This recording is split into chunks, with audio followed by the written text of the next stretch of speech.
Hi, not up for it, Groyper. I just watched the Arvel and Nick talk, and it made me think of this video by Jenny Nicholson about the Evermore theme park. And I want to make a video to suggest that it's a good idea for Nick to buy it. Okay.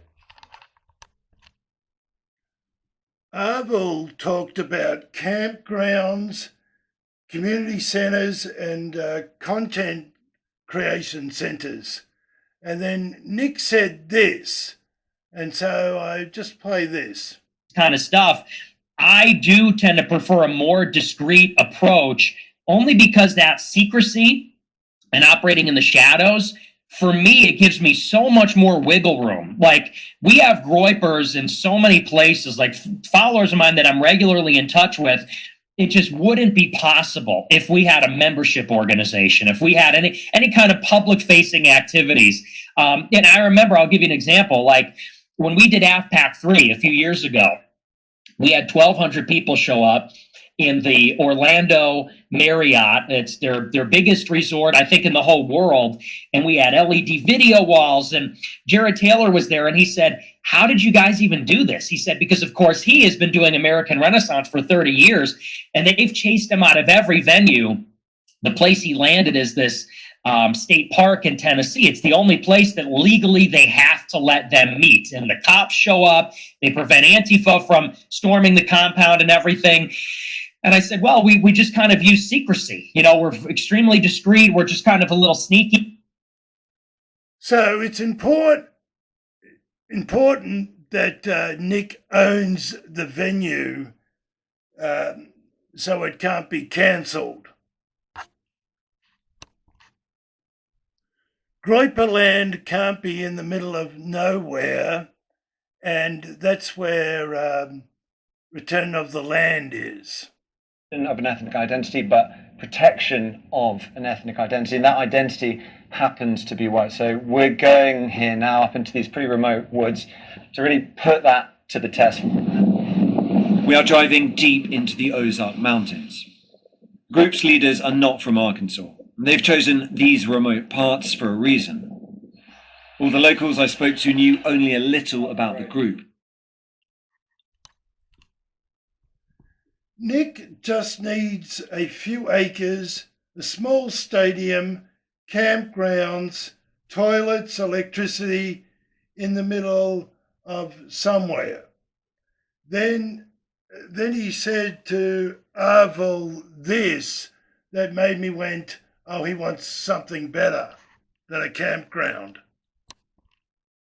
Obviously, but like here, when we have events, we have games. We have competitions, debate competitions, chess competitions, we have talent shows. And that's the kind of stuff the ancient Greeks did. They had their theatrical competitions, even philosophical competitions. So in general, I'm very in favor of let's emulate the ancient Greeks. It's what the Jews did, you know, in a lot of ways.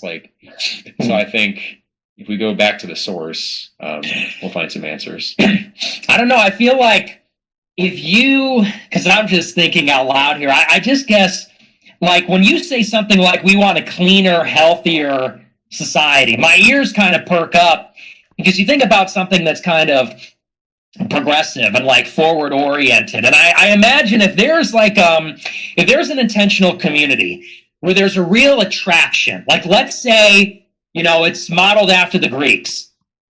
And I'm not giving you unsolicited advice. I would never do that. But if you had like a Parthenon, you know, or like a model of like a Greek-styled academy, truly magnificent and beautiful, I feel like everybody would flock to go. It would be the beating heart of the town. Or if there was something like a really cool style of architecture, what do they call them? Tiny homes. And, you know, or something like a forward-thinking, it's solar panels, and it's like a Thomas Massey. Everyone has a Thomas Massey style home.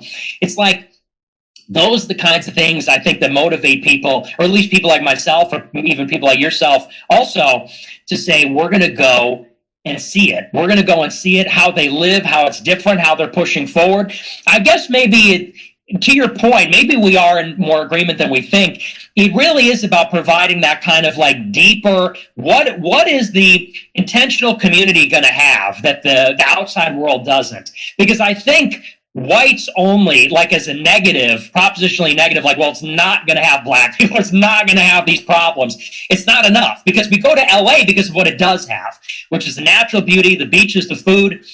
And you got to answer, what is the intentional community going to have? And it can't just be this tautological, well, the community's going to have community. It's going to have people singing songs in a circle. And it's got to have like, because we take pride in the cathedral in the center, or the Parthenon, or the debate club, or in our technology, or in our something. And it's like, if we can answer that question of what the society has, people will be drawn to it, and people, the best will say, I want to be near where they built this. I want to be near where they're doing this, where they're not doing it like everybody else.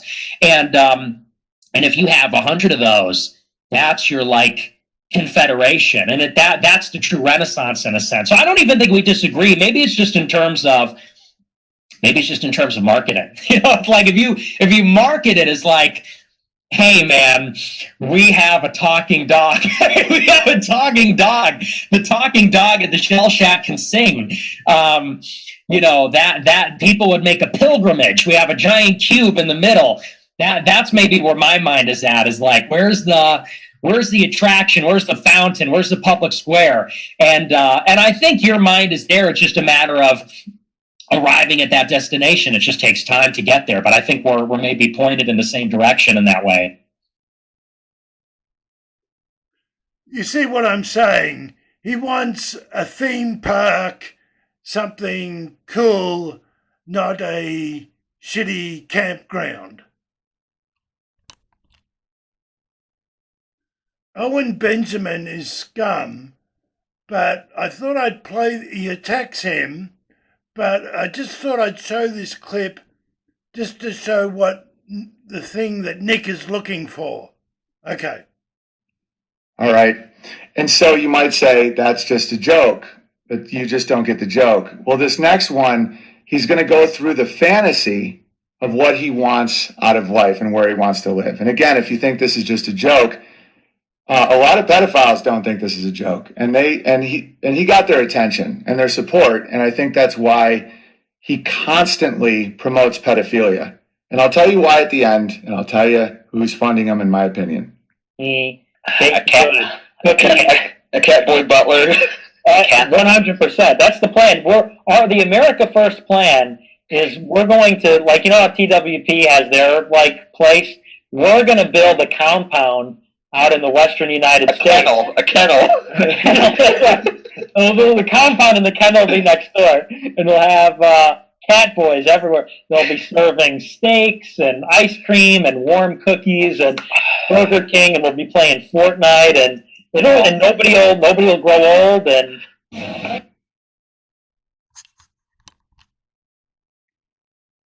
Owen Benjamin was going to do something like this for his fans. He raised like $100,000 from them to build a campground they can camp at and have get-togethers. Owen took the money, bought the land, and never built the campground. Straight up theft. You can trust Nick to do AFPAC at Groyperland. Nick wants something fancy, like no self-respecting catboy wants to hang out at some shitty campground. And I thought about a video I watched by Jenny Nicholson on Evermore Theme Park. I have a picture. This is more more catboy friendly.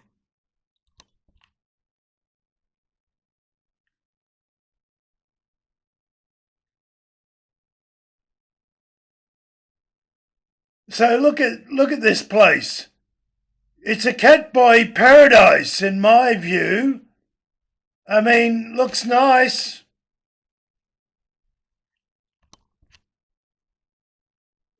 So you do AFPAC here at Groyperland Park and have VIPs pay big money to sleep in the fancy buildings. Like you put beds in these buildings. And like that's the rabbit burrow. I have another picture. So put beds in here. They don't have toilets. They've got electricity, but beds for a one-night camping stay. So this is the Hobbit house, but they call it like a rabbit's burrow for, I don't know, copyright or whatever. And so, yeah, look at this cool stuff. This is very catboy friendly. So you go in there and anyway, go in there. Oh, there it is. Go in there, look, and put some bedrooms in there, put some beds in there for AFPAC. And, you know, Groypers will camp out in a tent while VIPs in here. Yeah, cool. These are all antiques. Don't need any of that stuff. Just need the building. Pretty cool building. Yeah.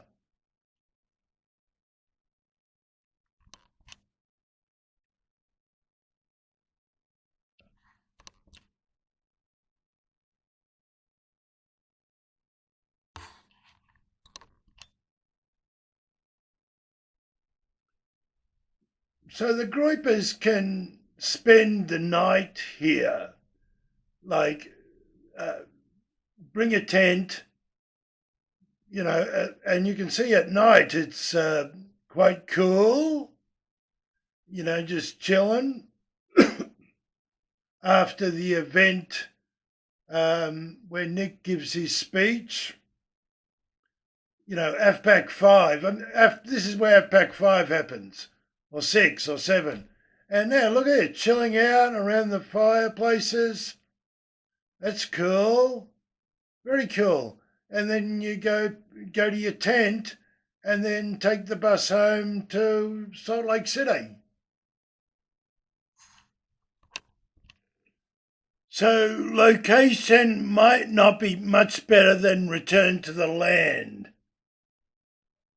14 announcement said that the park would be coming to Pleasant Grove, Utah, and the land necessary was purchased. But I'm guessing a lot of you are not familiar with this place. Pleasant Grove is a small and sparse city, mostly comprised of suburbs. And honestly, the parts of it that I saw were like 85% office park. This choice honestly feels extremely reminiscent of the strategy that the Disney parks used when they were scouting locations. When Disney bought the property for Disneyland, Anaheim was like all orange groves. It was drivably near to Los Angeles, so tourists could still head that way, but the land was cheap and there was lots of room to expand. The city of Anaheim, as we know it now, really became that way in response to the success of Disneyland and the tourism industry that sprang up around it. So, in a similar spirit, Pleasant Grove is about a 40-minute drive from Salt Lake City. I wouldn't necessarily call Salt Lake a huge tourism city, but it's at least a population center and people can drive from there to your park. A nearer neighbor is Provo, which is a relatively humble college town about 20 minutes from Pleasant Grove. Okay, show me the beautiful Provo view.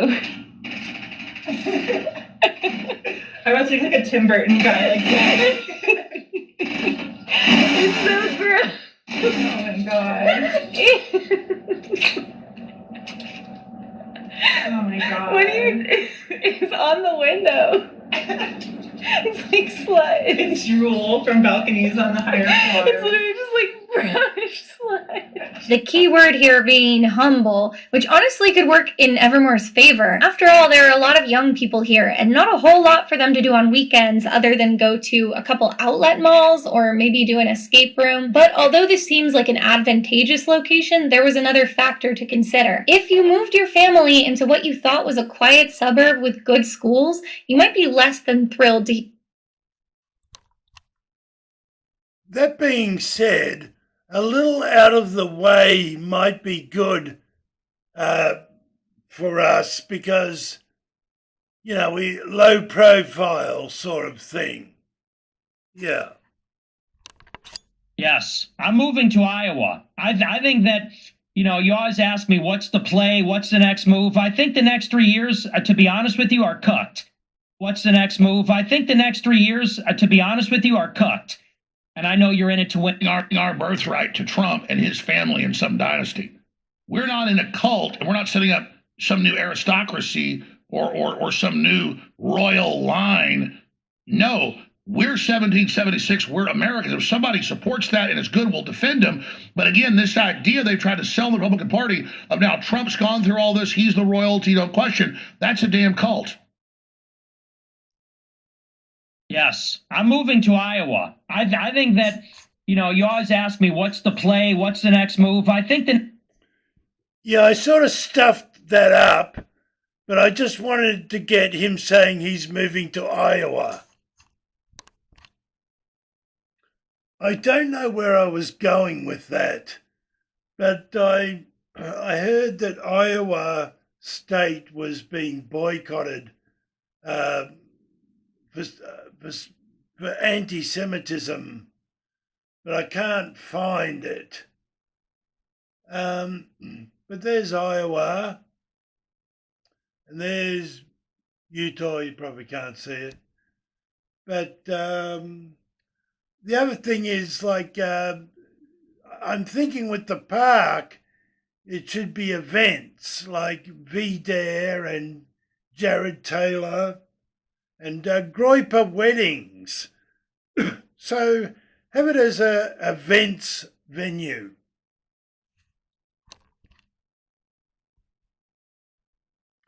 Utah's a fairly good state. It's red. 40 minutes away from Utah.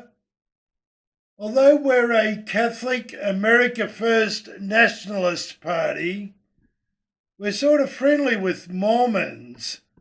Although I saw this on the backlash, and yeah. Of Christianity, EO, Eastern Orthodox, Catholic, Protestant, or within Protestantism, Anglicanism, or Baptist or Presbyterians.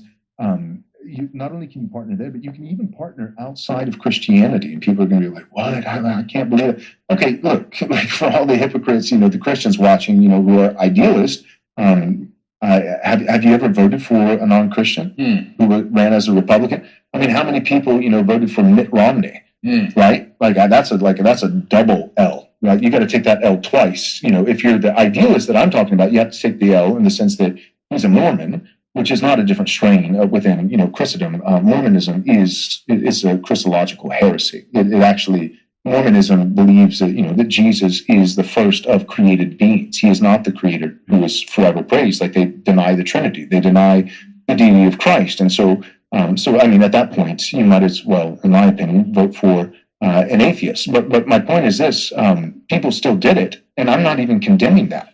Right? If you have like some based, conservative Christian on the block, then yeah, give him your vote. But if it's between, some Mormon and a Muslim, and yeah, I'm probably going to vote for the Mormon because at the end of the day, if I move to Utah, a lot of my neighbors would not be Christian, but they also probably wouldn't steal my car. Yeah. And so anyway, so to answer your question, for the, ethno-pagan nationalists who's, I think that European, ancestry matters, but for them, that'd be at the top of the list. And so for them, it's like, that's kind of all that matters. But that guy, even though I have some profound disagreements, he's not going to be in the brother category. He's not necessarily even going to be in the friend category, but he can be a co-belligerent. And so I think we can partner instead of this all or nothing mindset of, can we partner on everything? If not, then we can partner on nothing. I just think that's idealism. That's unhelpful. So then the question would be like, okay, what can we partner on? Okay, we both want to punish theft. We both want to stop immigration. We both so partner where you can partner. Right. Yeah, no, I mean, I think you've taken a really healthy view of this stuff. I mean, based on the content. So Woozer won't steal my car. So that's cool. Woozer's back from mission, needs a job and a place to live. Money, beg for money. Yes, if you send me the $70 to buy that game, I will play it with Jimbo. I'm really homeless right now, though. You see, I'm a real. Listen, everybody. I'm the only member of the church in my family. Okay, these people go on missions, and Grandpa's paying for it, grandparents paying for it, mom and dad's paying for it. Maybe you worked a little job and you're paying a little bit, but for the most part, that's not you paying for it. I paid my whole way with money I earned streaming, and that's true. That's true. So that's $400 a month, and for 24 months. Where was I going with that? It's 2 years, and so when the lease ran up on the house with Paul Town, I put all my belongings into the car, and like everything, my computer, my clothes, one of those, what's those fancy rice cookers? It's not a crock pot. Forgot what they're called, but it's from Costco. Put that in there. A skateboard. Everything that belongs to me, I put in my car, and I parked it in front of a friend's parents' house in Utah. And I had my bishop drive me to the Missionary Training Center in Provo, which is like nobody does that. And I thought, Instant Pot, thank you. Which is like tough. That's a tough thing that I did. I'm a tough guy for doing that. Like that's something I actually did, and that's not a joke. You know what I mean? What else? So he told me when I parked it, maybe I shouldn't tell people my problems, but I'm trying to get money, so maybe it's actually fine. Don't tell people your problems unless they have had that problem and can tell you how to deal with it.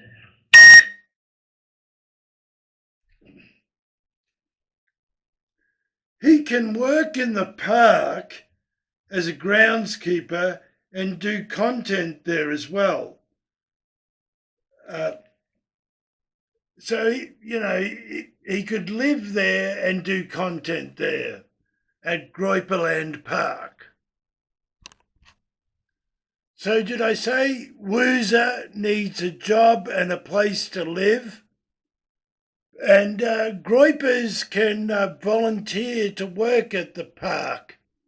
The park has, the actors do work, and fans of the park come and do work. Jenny explains. Off-site, requiring many actors to arrive at the first location, get into costume, and then find their own transportation to the park. They were allegedly not compensated for any of this costuming or transportation time, as it was not considered a part of the duration of their shift. I was forwarded countless alleged communications between Evermore operational staff and the employees, asking them to do additional unpaid labor off the clock as volunteers. These communications allegedly took place primarily on a private Facebook group that the park created to communicate with staff, and also mass emails. Here's a post and another. Here's one asking them to carve pumpkins, cleaning the break rooms, and decorating the park for Christmas. This one appears to be for weeding, a common volunteer chore among employees. Look at that. This is not a social engagement. Then what is it? It's not a job. Hey, back to work. I'm not paying you guys to stand around. Oh, and don't forget to bring your own work boots and safety precautions. Bring your own safety precautions. And finally, my personal favorite volunteer task, hauling a bunch of scarecrows around. At least it's a whimsical chore. Evermore also appears to accept a lot of free labor from their local fans, who are equally devoted to the project. During the pandemic, when they were forced to close, Evermore tried to bring in some extra cash by offering master classes in things like archery and acting. And then, when they were about to reopen for the Aurora season, they needed to do some general upkeep of the grounds. So here's a posting from the fan Discord group for a master class in weeding and setting up Christmas lights. According to the name on the account and my basic search of LinkedIn, this post was made by someone who was, at the time, the PR manager of the park. He doesn't seem to work there anymore. Funny how that keeps happening. The masterclass is $1 per person and includes free pizza. When I first saw this post, I genuinely thought it was a joke, but then I looked at the chat happening around it, and the users were genuinely discussing whether or not they could go. Everybody clearly understood what this event was going to be, referring to it with phrases like volunteer work and work party. The messages also suggest that this is not the first time this happened. So to be clear, I'm not saying that Evermore called it a masterclass in an effort to dupe people. I think everybody signing up knew exactly what it was. So I would imagine the reasoning behind calling it this had more to do with legal deniability. This post from March of 2020 indicates that they believe they're in a gray area for accepting volunteer work as a for-profit company. So if you just call it a masterclass and only charge $1 for it, the volunteers essentially get paid in pizza, and it maybe legally doesn't actually count as volunteer work, even if that's what everyone involved understands it to be. In my opinion. I admit I do find this mention of gray area funny after they have habitually and openly asked for volunteer work and called it volunteer work for years in writing, allegedly. I don't know much about Utah labor laws, but I think they're actually pretty flexible, especially when it comes to contractors, which most of the Evermore employees are. So I doubt that they were in direct violation of any labor laws, but the fact that Evermore apparently didn't even know whether it was legal or not certainly speaks to a level of carelessness, doesn't it? These requests for free labor probably didn't seem too unusual to the employees, who were for the most part young and in some cases still students. You can see in the correspondence how it's framed as a point of pride, an opportunity to prove you're a team player. Weave your personal threads into the Evermore quilt. If you're in a school play, it's normal for the teacher to ask you to come out and help paint the set for free. But this isn't a school play, it's a for-profit company. And none of this was in the job description that any of these people were hired for. But nevertheless, the cast did show up, and they did volunteer their time for no additional pay. And the thing is, it's not really about the legality for me. So the volunteers for AFPAC could come a week before and tidy the joint up, do cleaning, and practice their roles in the event. I'll pause here. A tech guy worth 200 million or something built it, but according to Jenny, not doing well. It just sold to Travis and Michelle Fox for 14.9 million, 70,000 a month installments. They missed an installment, now in litigation, so might be available for Nick. Nick can afford this. He was a weird little gay kid in his parents' basement, but now he's making serious money.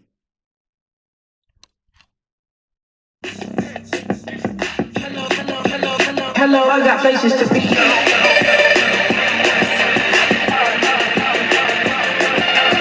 Good evening, everybody. You're watching America First. My name is Nicholas J. Fuentes. We have a great show for you tonight.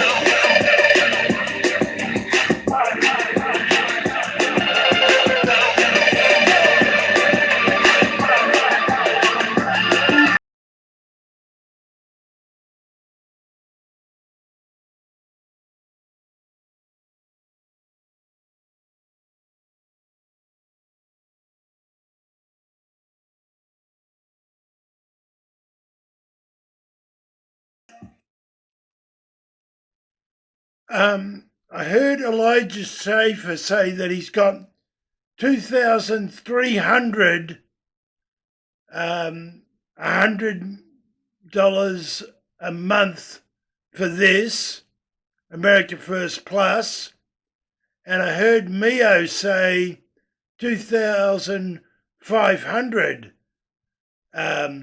So that's That's like $250,000 a month, plus all these super chats. So, this is very doable for Nick. He could put down a couple of million and do $100,000 a month in installments and spend some money on improvements. So, not out of his price range. Also, it's a big, hello, I have arrived. I'm an important person now. I'm no longer a weird kid in my basement. I'm now a big time dude. I read on Wikipedia or somewhere, it says here, because of new buildings around the park can't do 2,000 guests, but only 185 guests. So new building around the park. So I guess that means parking. Still, bus people in and they can bring a tent, spend all day and one night camping out and leave the next day. I saw this clip of the town park and I thought, of the town square, and I thought this could be where the stadium is.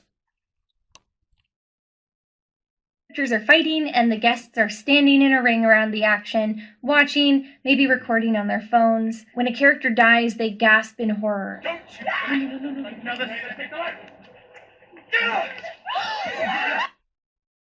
So I saw this and I thought this could be where the stadium, Nick's stadium, would be. Okay. Something like this. The bleachers would be closer. Bleachers would be closer. Bleachers here. Bleachers here. This could work. So like an outdoor stadium. One, like almost 2,000 people.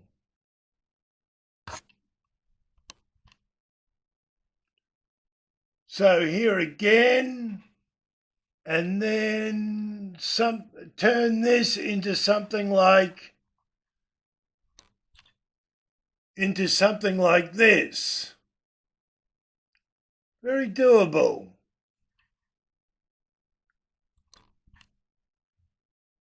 Or something like this. Or something like this. Apparently, the actors need microphones. But they have no agency in what they're watching unfold. There's this weird moment in the scene where, in a bid to involve the guests, the villain basically calls a timeout. Town meeting, 9:30, Vanders Keep. Do not be late. He murders 3 people in cold blood and then comes over to the crowd and is like, we will reconvene to have a town meeting about my evil reign at 9:30. It's so unnatural and not even all that exciting, but this is the fullest extent to which guests can play their part, watching dramatic tableau and then maybe occasionally verbally weighing in. They can try to figure things out and try to tell the characters, but if their favorite character is being butchered in front of their very eyes, they can't do anything but... Also, that statue is like an angel beating a demon or something. You could take its head off and put Nick's head on it. Cool. But stand there like an idiot and watch. What is the one thing that you would want to tell someone?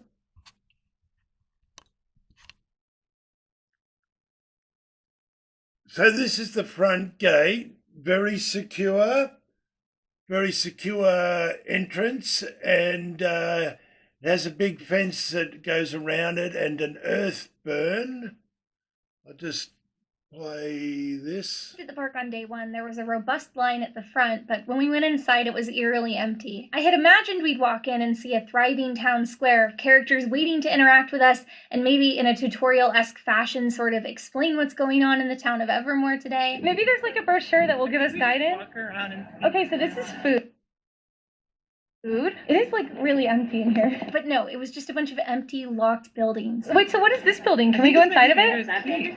Oh, maybe. Okay, I think you're right. Yeah, that totally is. Failing characters, I'd imagine. So yeah, it's a cool joint. So I saw this crypt and I thought, this is where the e-girls could stay during AFPAC. This is where they belong, in the crypt. Yeah, in there.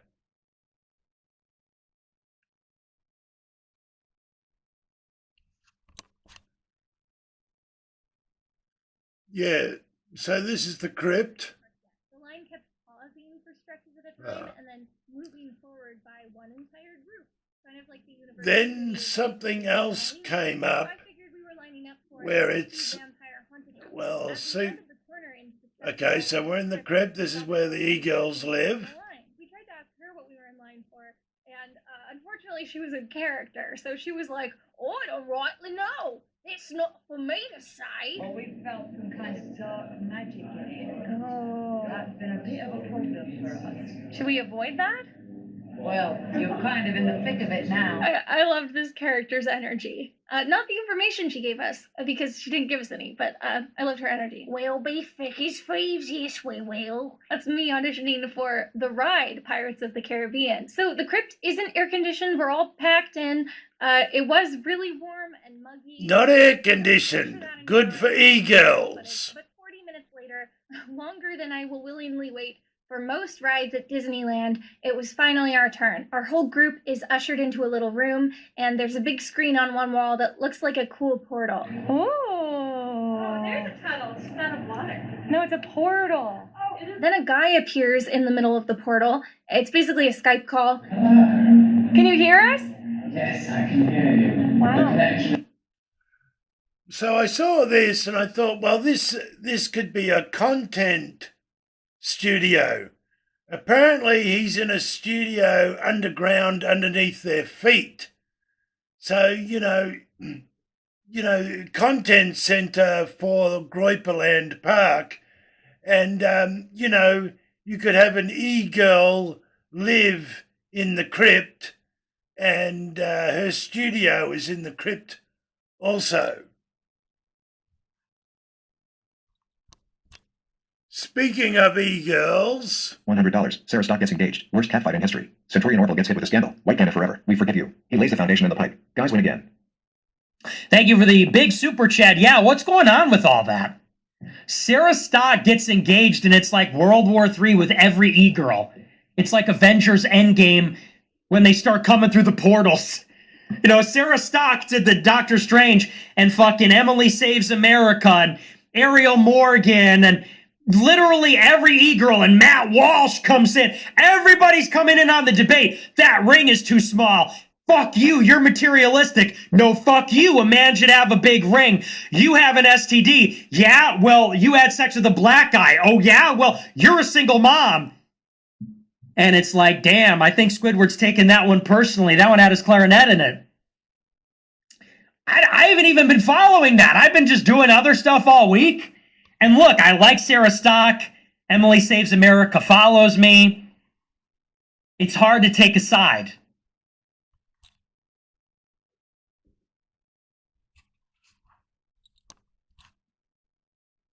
Could not. That's why. More So I don't love the ring picture. Now, by the same token, people that are saying the ring is small, that's not nice. Okay? That's not very nice either. And in fairness, none of these e-girls really have the leg to stand on. You know, I saw there was one exchange. That was a tough watch. Emily Saves America's laying down the fire on whoever. Pearl jumps in and says, you have chlamydia and you're a whore.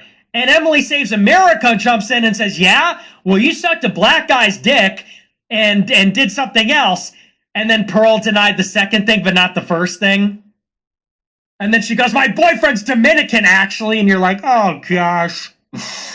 Oh, my gosh. What are we doing here? We love Pearl. In an e-girl war, nobody wins, man. Nobody wins. It's like Albert Einstein. I don't know how e-girl war will be fought. All I know is that e-girl war 2 is going to be fought with sticks and stones. No woman will be left standing. No trad thought will be left standing. I'm kind of loving it. It vindicates me. Because everybody says, oh, you're not married, you're gay, you hate women unironically, you're not a gentleman. And all I'm sitting here saying is like, women need to shut the fuck up. That's all I'm saying. I'm saying men should marry women and stuff. I'm just saying women need to shut up. Like that's honestly my position. It's like, get married, but women, shut up. And I think anyone can agree women need to be told that. It's not like you can never talk again, but like women are talking too much now. Like it's enough already. Women are talking way too much. They're making faces. They're acting like bitches. You know, and it's like they just need to shut up. And everybody, and then I get this backlash. Everybody's yelling at me. I'm like, whoa, hey, this is just common sense. But now this war breaks out. And it's like, yeah, serves you right. You trusted a fucking e-girl. Every single time. So, you know, who are my favorite e-girls? I'm going to take sides. Pearl is one of my favorite e-girls. Sarah Stock's pretty good. Those are my faves. Emily Saves America, I don't know her, but she follows me. Do you think there's a chance? She follows me. Who else is there? Oh, Kimberly Klasick. She's one of my favorite e-girls. Rapidly becoming one of my favorites. A queen. And God help anybody that disrespects my queen. Who else is out there? Who else is an awesome... There's a lot of them, but... Yeah, but you can't trust them. You know, they're like Jews. You can be friends with them, but you can't trust them. Because at the end of the day, they're women. So, anyway... Yeah, that was crazy. I've been loving the mayhem, and I just liked it for once. I'm not in the middle of it. I just get to eat popcorn, and they're going at it. You're race mixed with a black guy. You're a single mom. Oh yeah, you're a whore and you have chlamydia. Oh yeah, well your ring is small. Well you're a bitch. And I'm like, yeah, this is awesome. Yeah, and this is awesome. I'm just in the stands with a foam finger. Who you got? I'm making bets. All right, who we got, everybody? I got $300 on Pearl Davis. I have a Pearl Davis foam finger. This is awesome. And we just like to see the different stuff coming into the ring, you know? They start talking about STDs. You're like, oh, shit, no way. You know, Pearl jumps in. You admitted you have chlamydia. You're like, ooh, oh, that had to hurt, JR. Yo, Taz, what do you think of this fight? Well, JR, I got to tell you, I've been in this business 30 years. This is the biggest main event in history. So I fucking love it. AFPAC 5, we got to do like a Hell in a Cell match. We got to do an AF Divas match. It's going to be like the Elimination Chamber. Every 3 minutes, a new one is gonna enter into the chamber. And there'll be weapons, falls count anywhere, no disqualifications, weapons are allowed, no interference. Well, maybe we'll do interference. Maybe like the boyfriends could jump in. You know, the boyfriend's theme music starts playing, they slide into the ring, they start pounding. Pearl's Dominican boyfriend slides into the ring, grabs Emily Save America. Michael Cole is freaking out. What? What just happened? Kimberly Klasick comes in with the ring bell. Ding, ding. She's hitting one of them over the head. That's how we got to play it. I don't know about you, but I would pay to see that. Now, that is something you should see. So, yeah, I like it. I love the e-girl warfare. Serves them right. They should be at home. Why are they on Twitter? If they're on Twitter, this is what happens. You should be at home. And like Matt Walsh jumps in and he's got some gay little monologue. Here's why tradition and marriage is still an obligation. Dude, shut up. Dude, shut up. Like, we don't need to hear to get married for the 100th time. We need someone to tell these young men to put these bitches in their place. Anyway. So yeah, so we're loving this. We're loving this stuff. It's good stuff, guys. I gotta tell you, as a spectator, this is some good stuff. Yeah, but I was just like floored. It just kept getting more and more intense. It was like the Royal Rumble. It was literally like the Royal Rumble. It started like she posts this ring picture, it blows up, and then people just keep coming into the fight. You're like, what? No way. She came out of retirement. And then guys are getting into it, like Xavier DeRusso and Rob Smith and Matt Walsh, and everyone's jumping in. It's like World War III. I like it. I'm having a good time. And I love the shit flinging, dude. So good. Emily Saves America, that car video came back where she's like, I'm going to have drugs and party and fuck. And you can't tell me what to do. Dude, she ate. That's so degenerate. What she low-key ate with her shameless defense of hedonism. And then the whole, like, STD thing, that was scrumpsh. Is this Culver's? Because welcome to Delicious. That was fucking scrumpsh. You know, Pearl comes in. Oh, yeah, you got chlamydia. Oh, yeah, bitch. You sucked a black guy's dick. Oh, yeah? You're a single mom, bitch.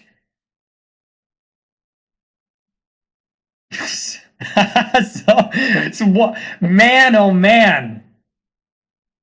Yeah, the year of vindication, the vindication does not stop. You know? The reactionary said $10 my whole life. I didn't know if I even really existed. But Centurion Barina said 100.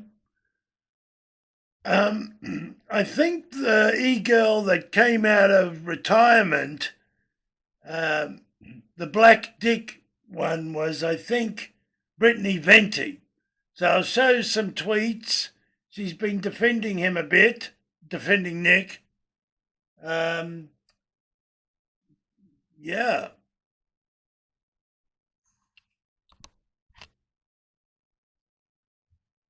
So they've got axe throwing and archery. Keep all this. This is cool. And again, you know, you could throw an axe at an e-girl. Kate wasn't allowed to do the axe throwing because she wore open-toed shoes, which is fine and makes sense, but again, that would be a good reason to put a dress code on the site. I did specifically ask before I went if open-toed shoes were okay on the fan page, and everybody said, yeah, probably. And it turns out they weren't. In the wintertime, Evermore advertises an extra attraction, an ice skating rink. The rink, like everything else, costs extra, but according to online reviews, the skating rink is not an actual ice rink. Again, this could be where the stadium is built. Like, Nick needs a stadium because that's his venue, is to give a speech. And we all need to sit around and watch him give the speech. This looks like a good space. It's a synthetic rink, so a sheet of greasy, slippery plastic.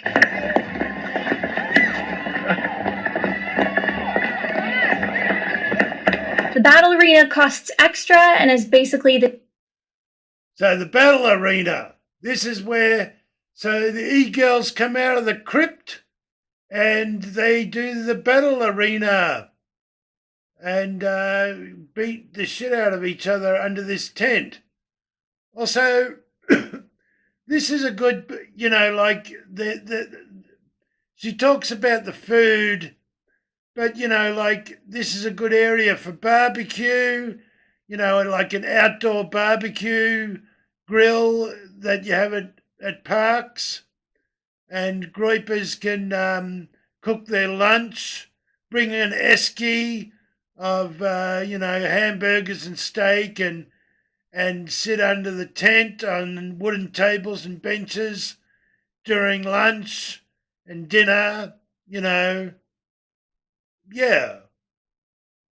this netted off tent where kids wail on each other with foam wrapped weapons, which is my idea of a nightmare, but the kids seem to really like it. So cool. Also in this area, they have these performers who take turns doing aerial silks. This is impressive, so it's kind of weird to me that it's stuck back in this out-of-the-way location behind all these vendor tents. A lot of people didn't even seem to know they were there. Next up, the train. Man, I love trains. We don't want our e-girls are sluts, and so doing that is a thing, although Dalton Clodfelter, I think, has ruined that sort of stuff.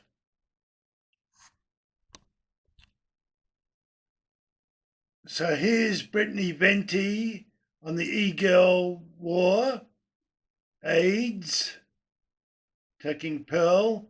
Nothing does damage to your reputation like sucking a black dick. I don't suck black dick, I suck Dominican dick. So there's her part of the e-girl war. She also defended Nick somewhere. Just give me a sec. It's kind of interesting, I'm just scrolling here and I'm like, is Brittany Venti too sexy? Because, I don't know. It's interesting. Sex sells. I don't want to see Cozy come to an end. And I don't know if she's demonetized or got channel strikes, but she could bring viewers back to Cozy, maybe. Oh, here it is.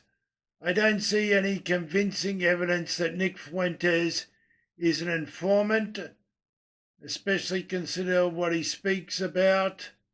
Just my 2 cents. I don't have a dog in the fight. The timing is also really weird. I have my criticisms of Nick, but I'm just going off what I've seen so far. So here she is defending against Candace Owens and Tucker Carlson. So that's good of her.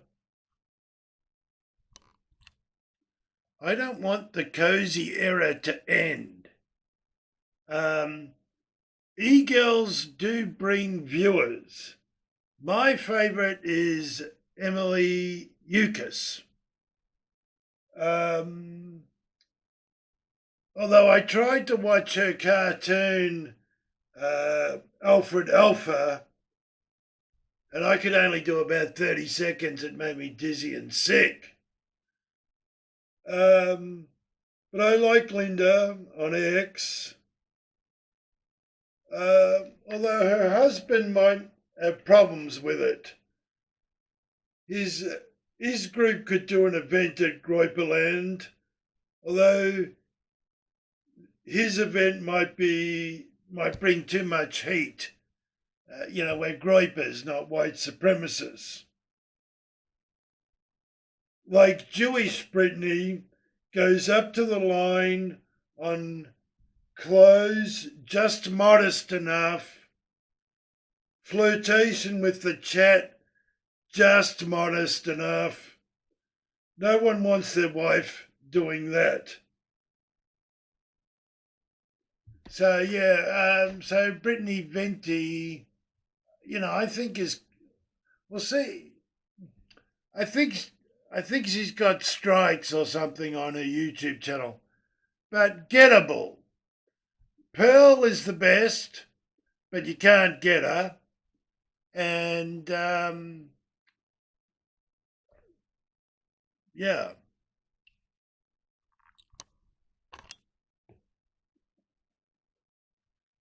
E-girls are tricky to manage, like they belong in the crypt. Like, I think Dalton saw how much money an e-girl co-host brings in, like Brittany and Mio. So was looking for one he messed around with the 764 gang e-whores. Now they have video of him jerking off.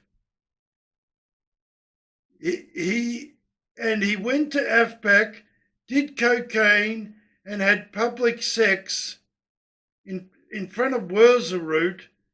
A disgusting piece of shit. Very sad. No repentance. You gotta be going to jail for that shit. That's just horrible. Yeah, for real. Should we snipe? I mean, listen to Dalton here. No repentance. I don't know. I don't know my phone. Go ahead. 7, 8, 9 months, maybe close, like on the closer to the year. How out there I was doing coke, doing LSD, doing mushrooms, doing Is he on Cozy? MDMA, all this stuff. A lot of stimulants and nothing crazy, nothing hardcore, not heroin, not meth, not crack, but a lot of coke, a lot of hallucinogens, and a lot of drinking. And Yeah, when I you see that in do the all that chat. stuff and you're doing it consistently, for that amount of time, it does mess with your head. It messes with your reasoning. It messes with your cognitive function and your memory. I mean, genuinely, since I stopped, it's been a month. Since I've gone, and I just went cold turkey on everything, I really didn't experience terrible withdrawals. The first 3 days kind of sucked, I guess, but really I haven't experienced withdrawals. And, listen. He's a great example of no e-girls.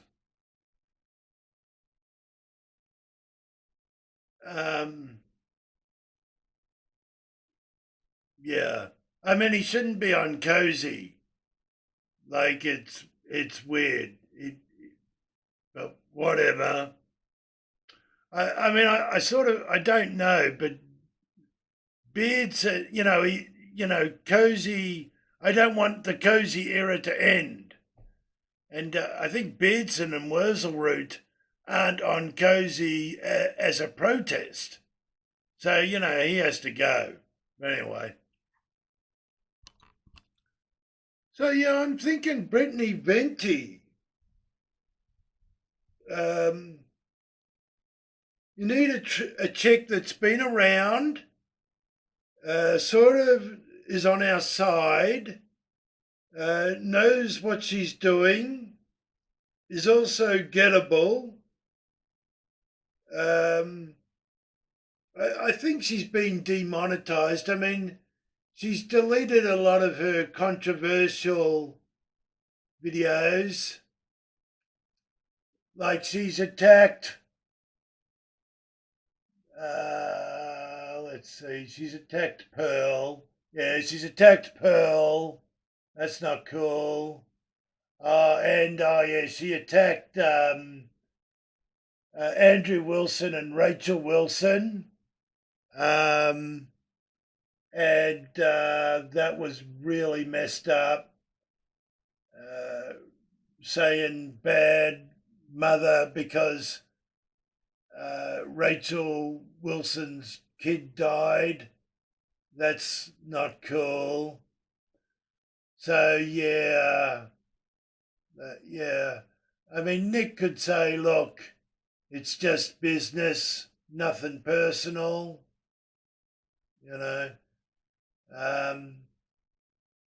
I think she might be jelly of Pearl because for the longest time, Brittany Venti was the only e-girl to do a long interview with Nick until Pearl. And see, I think she's still, I don't know. She's deleted a lot of her content. Yeah. So, yeah, Nick's interview's no longer there. Yeah, hardly any content here. So, yeah, I guess she got a few strikes. Maybe she's demonetized.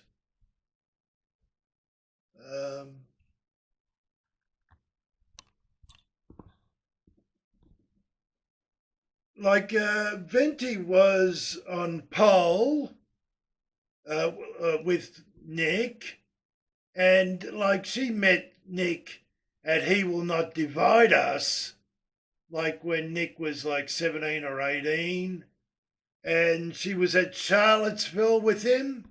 So again, her stream of Charlottesville with Nick is not here, you know.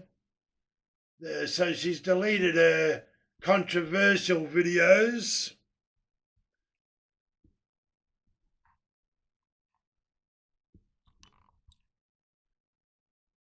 Yeah, so Dalton still, there's Dalton here. He's still on Cozy.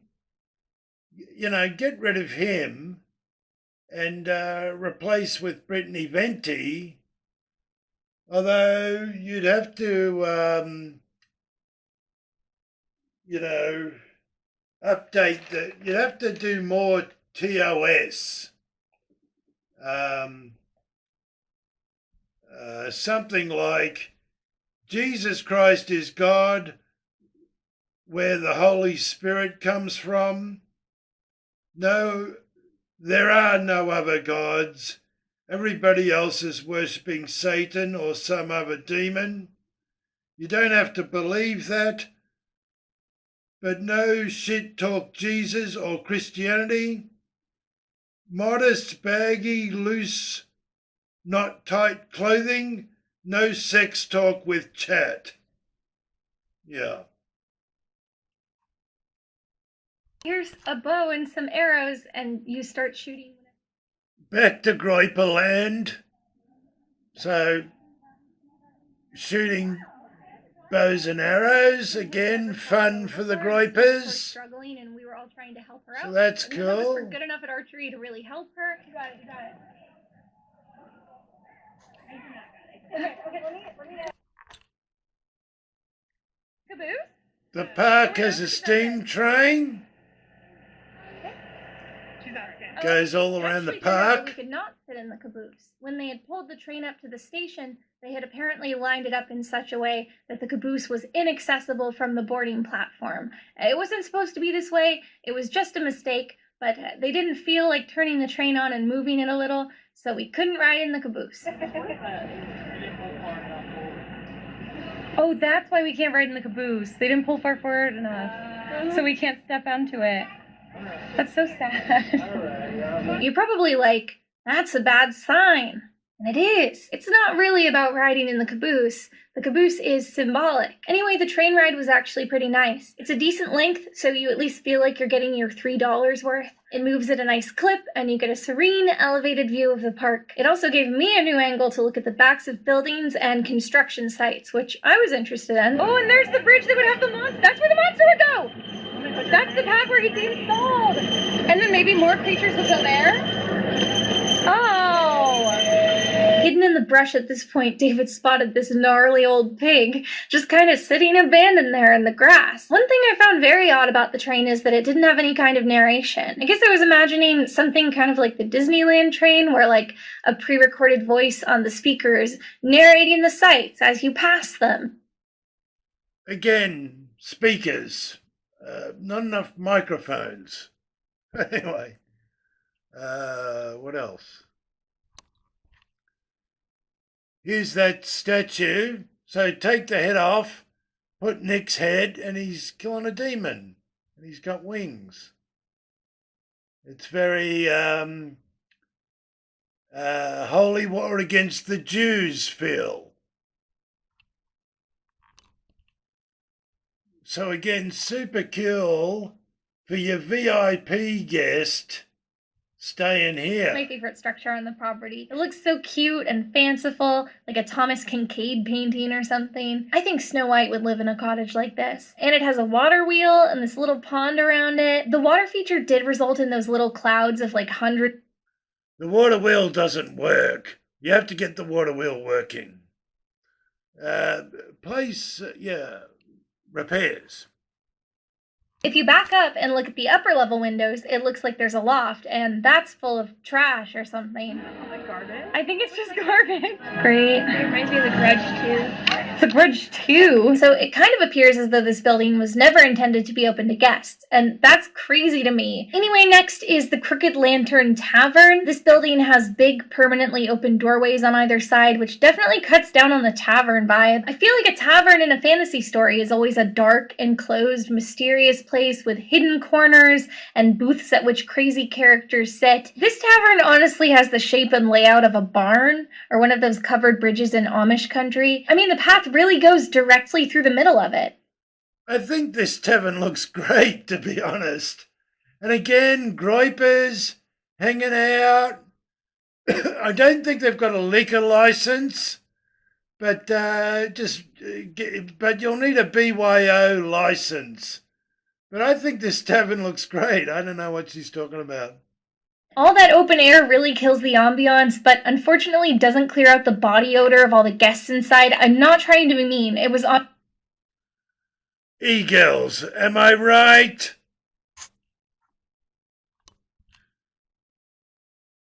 It looks very cool at night. You know, camping here and, you know, after the AFPAC and then just hanging out.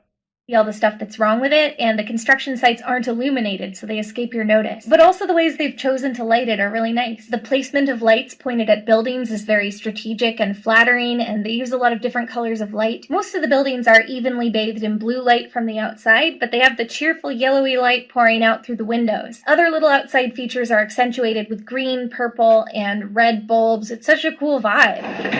Whoa! That was way cooler. It is really nice.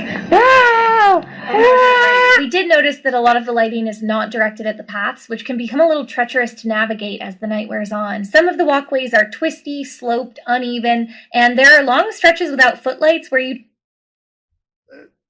Bring a torch, but again, e-girls, am I right? We're camping out. later. I was told it was open, and I felt stupid, like I had just tried to open the wrong door. Cool, thank you. I also noticed there's a t-shirt in the window. Is there like a main gift shop? Yeah, that's okay. Yeah. Oh, we can go in there? Very cool. Oh, where's the entrance? So it's around here towards the front. Oh, okay. Cool, thank you. So again, that was the front gate. All right. Nope, it's locked. Maybe there's another door. This is the door, maybe. Yeah. Definitely the door we walked through, though. That's the Vander's Keep door, but this could be the entrance. It is also locked. It's locked. We can't actually go in. And we don't have maps. But that employee had thought that it would be open, so that made me think it was just going to open later. Every time I was at the front of the park that day, I would check again, but it never opened. It's like big. It's big in there.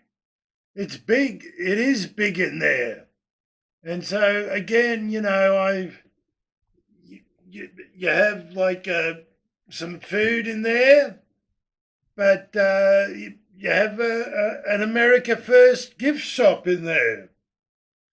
And buy America First merch with cash, not Bitcoin. One of the good things about cash is you don't need electricity. You know, like at church, you just throw it in a plate. Yeah. Also, I bought my hat on September the 24th last year, 2024.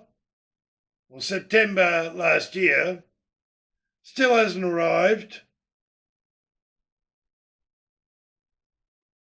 I was able to get in contact with Fuentes store and they emailed me back and they're sending one, so that's cool. First and only time I bought something with Bitcoin, which was difficult for someone who can't make videos with OBS.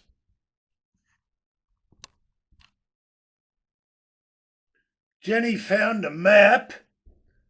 So we got, this is the train line. So you could move, so this is the old town. I don't know, well, anyway. There's places for stadium, camping. These red dots are buildings that aren't open. So need repairs. All the bathrooms are here at the front. So we need shower block and toilets here. Could use the train to move Groypers around. Have a train station here. Camping. What else have we got? Food joints. Yeah. Pretty cool. First aid. Yeah. Very cool.